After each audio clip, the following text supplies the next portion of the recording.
Hello, good day, ma'am. So, here's our peace building advocacy video on the peace process in Mindanao. So, I'm Jafat Stanzo and I'm with Idris Ahmad.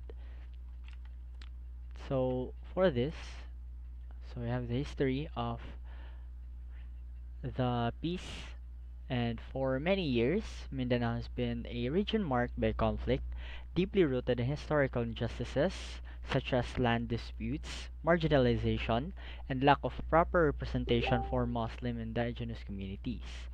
Armed struggles, especially those led by the Moro Islamic Liberation Front, or also known as MILF, emerged as response to these issues, demanding justice and self-governance for the Bangsamoro people.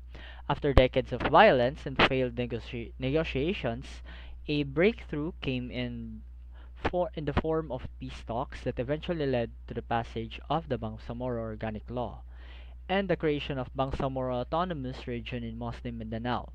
This mark is a significant step forward in journey toward lasting peace and autonomy in the region. However, even with this process, there are still major challenges that must be addressed. Many indigenous people and non-Muslim communities with BARM still feel excluded or worried about their rights, especially when it comes to land and political representation. While peace talks have laid a strong foundation, peace itself goes beyond written agreement. It must be felt and loved by all. It is through unity, exclusion, and respect for each group identity that we can truly build a strong nation. Peace is not only about stopping the war, but it's all about opening door to education, development, and equal opportunity for all Filipinos.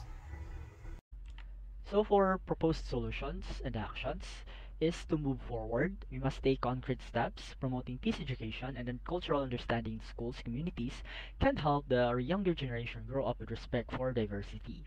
So we should also involve youth, women, and indigenous groups in peace building efforts and ensure they have a voice in shaping their future. Former fighters who have laid down their arms and need support through jobs, education, and reintegration to prevent them from returning to conflict. At the same time, the rights of indigenous peoples and the other minority groups must be protected through fair land and policies, and exclusive governance. Community dialogues and unity building activities can also bridge divisions and promote healing across different groups. In conclusion, peace is more than the absence of war. It is the presence of fairness, dignity, and understanding. As Filipino, whether Muslim, Christian, or indigenous, we all share the dream of a better united nation. Now is the time to act. Let us be champion of peace in our school, home, and communities. By choosing dialogue over division and compassion over conflict, we can create a Mindanao and Philippines where everyone has chance to live in harmony. Peace begin with us.